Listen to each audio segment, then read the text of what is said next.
Hello guys! Welcome back to my channel again. And for today's vlog, ay meron akong ikwento ulit sa inyo. Mahilig ako magkwento, di ba? For today's vlog, last Monday pa to nangyari, pero ngayon ko lang i-upload. Last Monday, we decided kami mag-asawa na pumunta sa school, isang elementary school. Kasi meron kaming bata na gusto ko siyang tulungan kasi naawa ko, parang di ba nanay ka, nadurog yung puso ko nung nalaman ko na yung bata, may bata kami na laging nandun sa amin sa church na tinuturuan namin dun sa church kapag Sunday. 7 years old na siya, tapos yun nga, di pa nakapag-enroll. So ka na, di ba, nag-start na ang klase. Nalaman ko nung graduation ng lesson nila, di ba namigay kami ng gift box. May lesson kasi yung 12 lessons. Tapos graduation na. So, syempre graduation. Nung kumusta ko yung mga bata, nag-aaral ka na, anong grade ka na, ilang taon ka na, ganyan-ganyan. Tapos nung natanong ko na itong batang ito, ang tawag namin sa kanya Dudong, kasi yun din ang tawag nila sa kanya. Ano siya? Mabait na bata, tsaka talagang iniisip niya yung magulang niya, kasi kapag magpapamerienda kami, or papakain doon, magsasabi siya na, "Teacher, pwede po bang dalhin ko na lang yung pagkain ko doon sa bahay?" Tapos yun na nga, nalaman ko na hindi pala siya nakapag-aral kasi pinagawan ba naman ng magulang ng birth certificate sa tawag nito, sa ngayon pa? Sa recto. Pinagawa ng birth certificate sa recto. Siyempre, well-trained yung mga teacher, lalo na ngayon, na inaano talaga nila kung totoo or fake yung birth certificate ng mga bata, kasi nga marami nang gumagawa ng ganun, kaya siguro ganun. So, to make the long story short, nalaman ng teacher na fake yung birth certificate ng bata, kaya hindi na-enroll. So, ito na, 3 weeks nang nagpasukan, hindi nakapasok yung bata, kaya sabi ko sa asawa ko, tulungan natin yung bata, punta tayo dun sa kanila. Nung linggo, pinuntahan namin siya sa bahay nila. Pumunta kami sa bahay ng bata. And nakita namin yung situation nila na talagang in need talaga.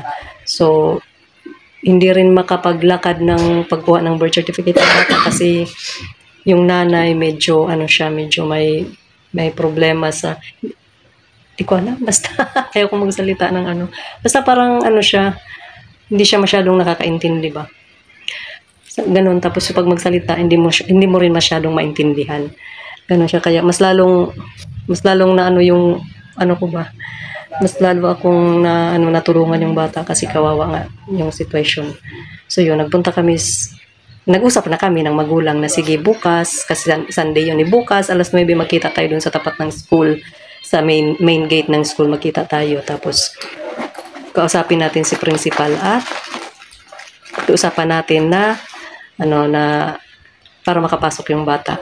Tapos yun na, nandun na nga kami nung Sunday, nakapasok kami, kinausap namin si ma'am principal ng school. Tapos yun, pumayag naman si principal, pero temporary enrolled lang yung bata. Tapos inassured naman namin sa kanila na kami ang tutulungan namin yung magulang na maglakad ng mga proseso, kung paano ang proseso para makakuha ng birth certificate, late registration. So, ang una-una namin gagawin, kasi bago ma-register yung bata, hinihingian ng baptismal. So, since pastor ang aking asawa, sa Sunday, bibinyagan or i-dedicate namin yung bata para magkaroon ng baptism certificate. Kasi isa yun sa requirement para magkuha ng birth certificate. Kaya yun. Tara guys, samahan nyo kami sa araw na ito na aming pagpunta doon sa school. Tara!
sa tapat ng school. Sa main gate.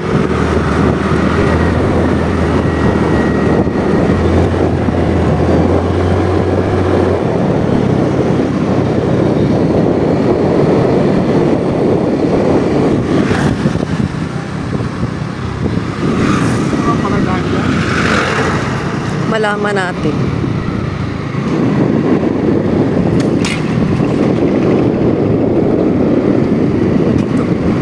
Di ba doon ang main gate? So doon tayo.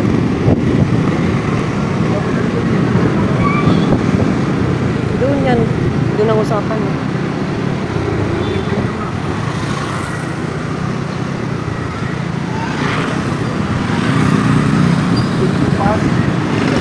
Infopass yan.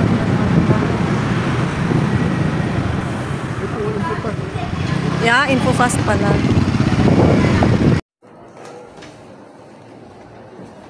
Meron kaming bagong tambayan. Nakatambay kami dito sa kubo. Oops. Dito tayo. Mas maganda dito yata. Mas klaro. Yan. Oops. Guess what? Nandito kami sa school.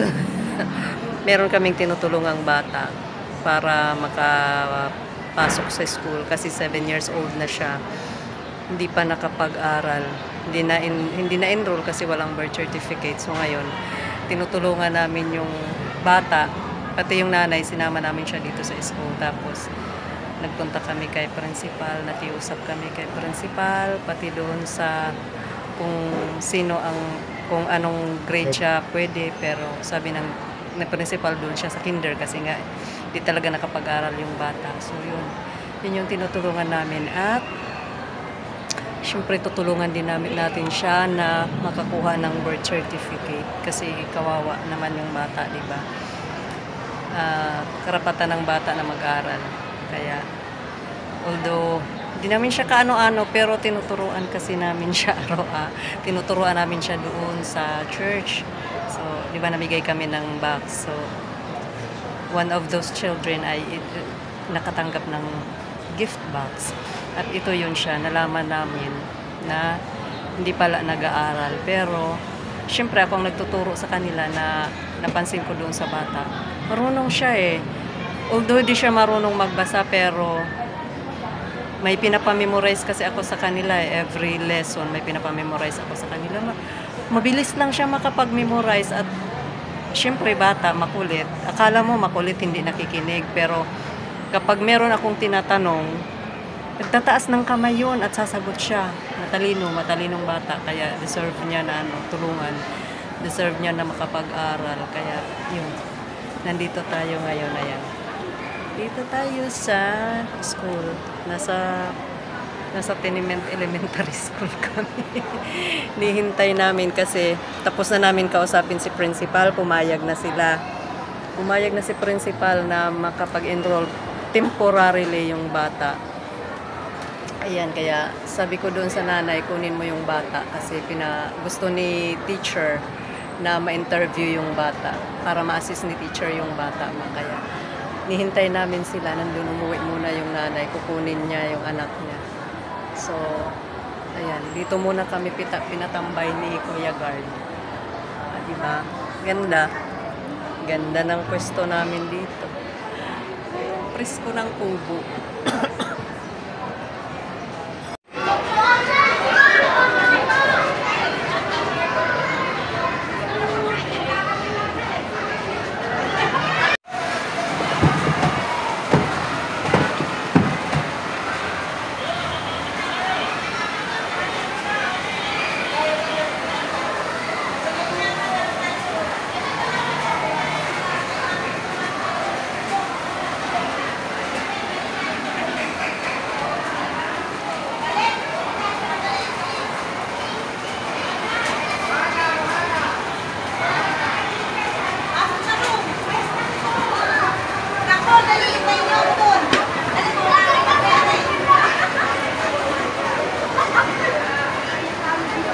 Balik mga bata sa room, maulan.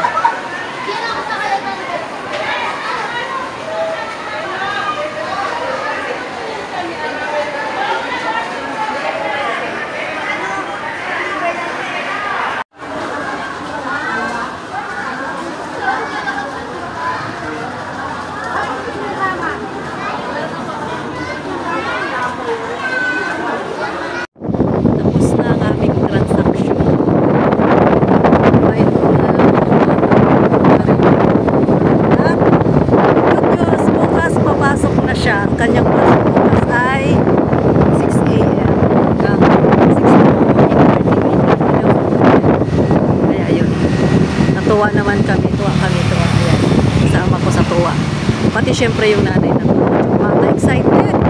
Pagpunta kanina doon sa school kasi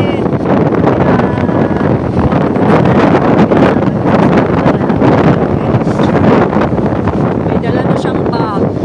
May dala na siyang bag, may dala na siyang papel kasi gusto na niya talagang pumunta. Diba?